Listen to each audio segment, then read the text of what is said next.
Calling Mac de Castro. Ito yung video na request mo. Sabi mo, i-post kita, di ba?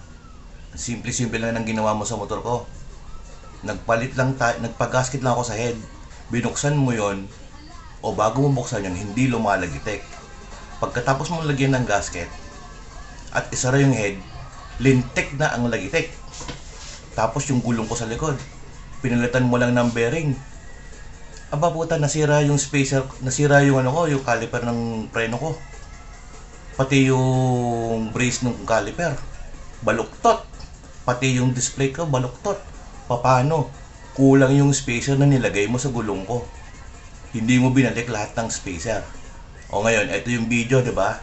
Sabi mo, hindi ako makaintindi, di ba? Papaintindi natin sa kanila ngayon. Panoorin nila itong video, buong video. Sila mag-decide kung gaano kakakupal. Ayaw pa ibalik yung bayad ko, ang tigas ng mukha mo. Sisisihin mo pa yung pahinante mo, yung helper mo na siya ang gumawa ng gasket. Nung pinakita ko sa yung video na gawa din mo to, ang lupit mo. Tingnan natin ngayon. Ito, panoorin mo yung buong video. Panoorin mo, Brad. Mac de Castro, panoorin mo. Ayan, for today's video, nandito tayo sa Racing Hub. Ayan. Yung taga-alaga talaga ni Red One, nung umalis yung unang nag-aalaga kay Red One. So, ito yung second shop ko na talagang pinagkakatiwalaan ko kay Red One. And sila talaga nagme-maintain kay Red One.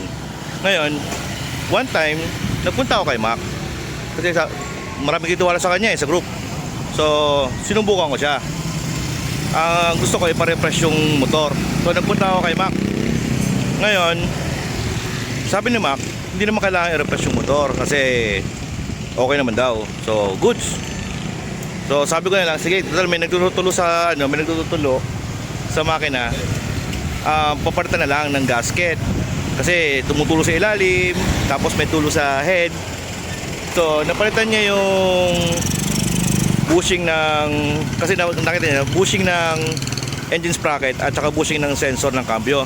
So, pinalitan. Goods yun. Ngayon, pagdating sa head, kasi ginasket nila. So, good din yung pagkagagawa ng pagkakagasket. Kaso, ito ang problema. Pagdating ko sa kanila, walang lagitik yung motor. Pero, nung umalis ako sa kanila, puro na lagitik yung motor. Pangalawa pa, nung nandun ako sa kanila, kasi napansin din namin na malog yung gulong. Akala nga ni Mac, swing arm. Pero nung tinignan niya, bearing pala nung gulong sa likod. Naka-disc conversion ako, naka-OKM disc conversion ako. So, pagpalit nung bearing, kinabit, umuwi na ako kasi inabot ako ng gabi. Imagine, galing akong Imus, doon pa ako sa Kabuyaw. Nung pauwi ako, nasa San Pedro ako, hindi ko napansin, kulang pala sa bushing yung pagkakabalik ng gulong sa likod. Nawawala isang bushing.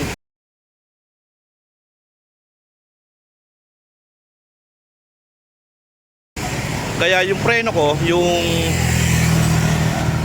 ang tawag doon, diba yung caliper at saka yung tagahawak ng caliper, yung brace ng caliper. Yung brace ng caliper, baluktot, at saka yung preno, hindi na naglalaro. Anong nangyari, nalalaglag yung isang pad, yung pad sa loob, yung tinutulak ng piston.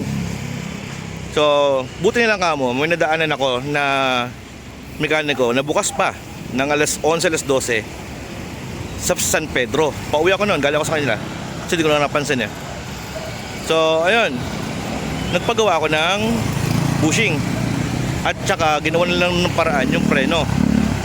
Mamaya makikita nyo sa video yun. So, panoorin nyo yung buong video para makita nyo kung ano nangyari.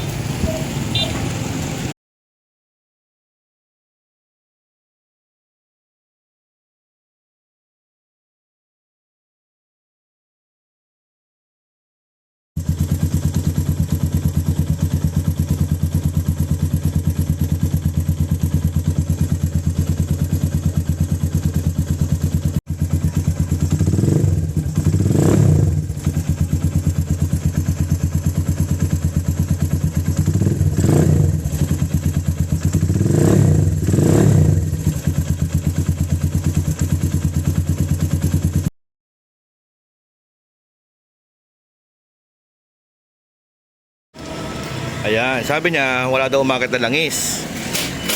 Bakit basa to? Ayan, sabi niya wala raw umakit na langis eh. Oh. Basa. Paano wala umakit na langis dyan? Di ba? Ayan. Tignan nyo mga basa.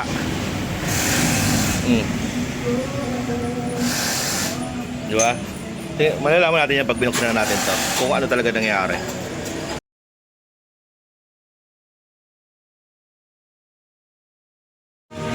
Oh, ayan.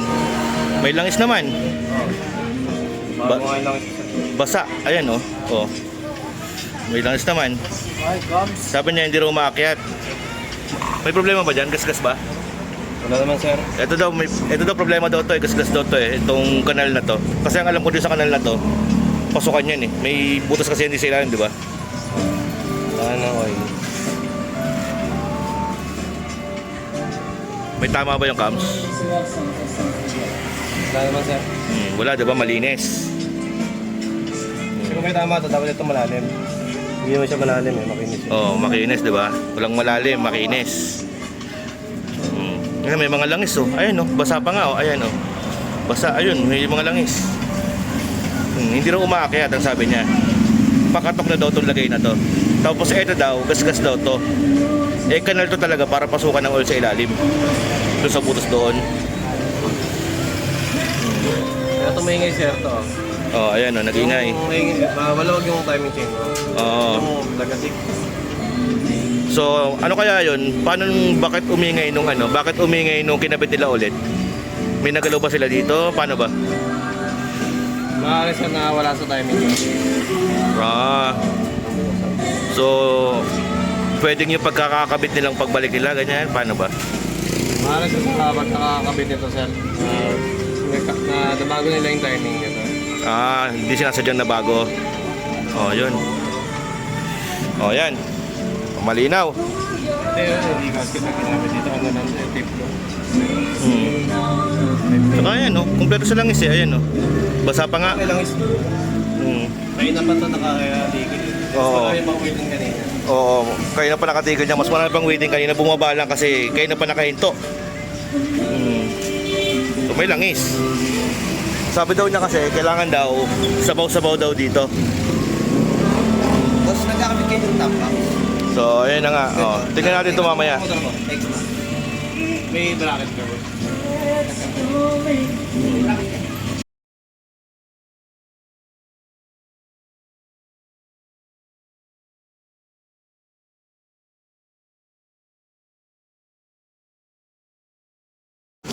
Ayan, nakakabit na. Oh, ready to start na, no?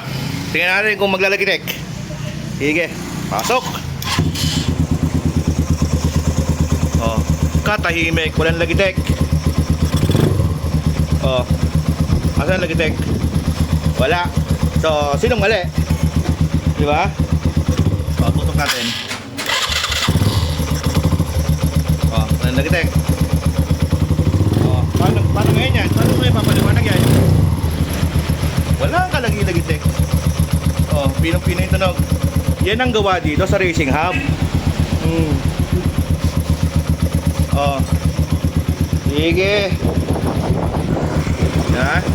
Pinong-pino.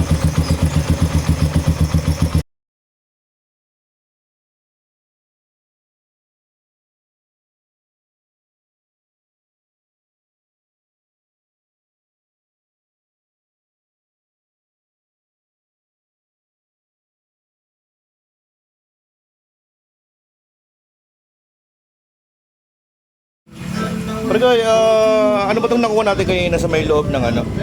Sa may loob ng head, sa may cam shop, sa may cams ba talaga? Cams ba tawag doon? Ano nga to? Hindi mo alam din eh. Ano ba to? Nahulog? Tingin mo. Ano yan? Ha? Parang grasa? Buo-buo eh no? Hindi kaya dalagitek? Hindi ko alam, sir. Hindi ko masabi kung ano yan, sir. Meron magsalita kapag ganyan. Okay. Oo, yan. Bawal yan. Okay, thank you.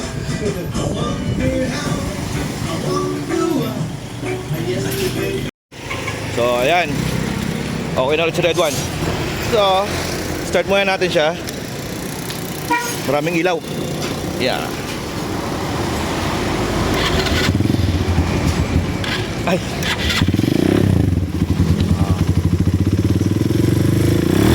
Wala nang lagitik. Ayun si Borgie, nagliligpit na ng ano. Inabot kami ng gabi, nagliligpit na sila ng shop. Si Borgie, taka si Joel, taka si ate, yung may-ari ng shop. Ayan. Ayan, wala nang lagitik. Ayan. Okay. So yung preno, hindi natin siya nagawa ngayon kasi sabi nga ni Borgie, kailangan nating kasi bukod nga yung ano eh. Ayan, walang lagitik, diba?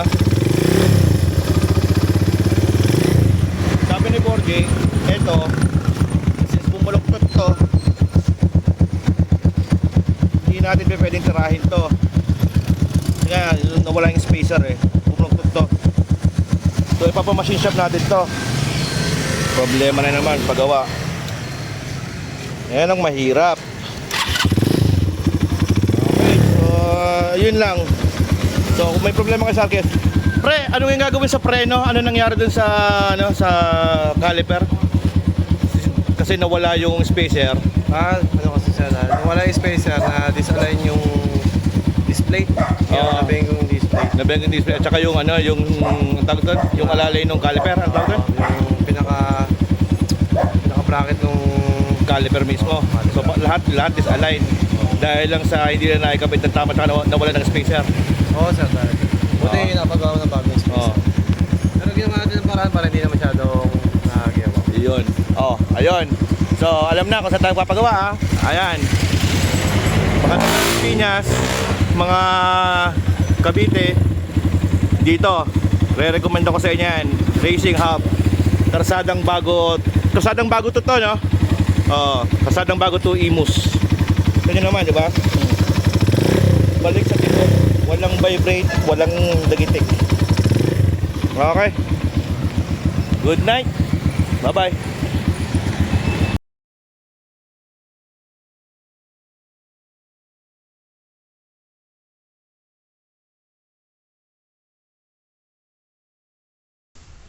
At ayun na nga yung nangyari. So, naayos naman sa Red One, na-test pa namin, pero wala na ako sa RKS modified. Oo. Bigla na lang ako nawala doon. Hindi ko nakita yung GC, hindi ko na mahanap. Takot na takot eh. Bigla ako kinik yata. Ako, coincidence? Baka. Pero eto lang. So, advice ko sa inyo, iwasan nyo na si Mac. Kung tingin nyo magaling si Mac, nasa sa inyo yan, pero ito, proof. Video proof. Kasama pa yung chat namin na balasubas agad gumawa yun. Okay sana maintindihan ko sana kung nagpakumbaba pa siya. Hindi, nagmatigas pa siya, sinabihan pa niya ako daw hindi nakakaintindi. Tinawagan ko pa siya. Sabi ko sa kanya na na imposible yun kasi hinawakan mo bago mo buksan, hindi lumalagitik. Pagkatapos mo buksan, itsara, kahit gasket lang yan, lumagitik. Kahit day 4, maiintindihan niya na ikaw yung huling humawak. Ikaw yung nakaproblema di ba? Ano ba naman simple na kahit ako pa pumunta ulit din, bumalik ako sa San Pedro, nandito ako sa Imus di ba? Bumalik ako dyan, paggawa lang. Hindi, ang dami yung dahilan kasi marami daw siyang back job, marami daw siyang ginagawa, ganyan, schedule. Back job to di ba?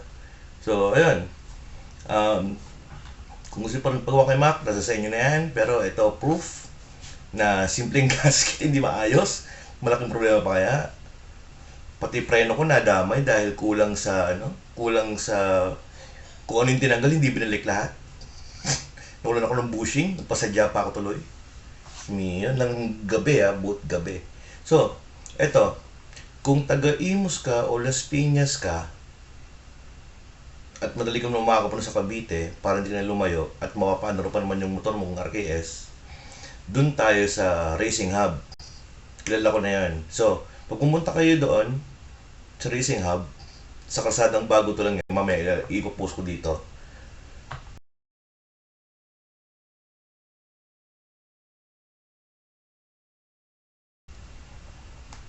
sabihin nyo lang na nakita nyo yung video ko na may pulang RKS na motor. Ang pangalan ay Red One. VIP customer kayo, una. Pangalawa, posible na may discount pa kayo. Posible hindi ko sabi meron, posible lang. Pero ang sigurado ko doon, VIP kayo. Mababait mekaniko doon, lalo na si Bort tsaka si Leo, mabait yung mga yan. Ngayon, kung taga Rizal ka naman o parting malapit sa Rizal, nasubukan ko na si J.A. Laude. Ito, si J.A. Laude. So, yan, magaling din yan. Tapos, si Romar Garcia, yan. Nasubukan ko na yan 2 beses. Home service naman. Yung isa, sumabay lang ako sa home service. Pangalawa na pa home service din ako. So, yan din. Wala ring back job yan. Yung gawa niya kay ano. Lalo pa kilala ko ng JA Si JA, lahat ng pyesa, alam niya. Pag nagpapalit ako, bagong pyesa. Hindi nagpapasecond na pyesa.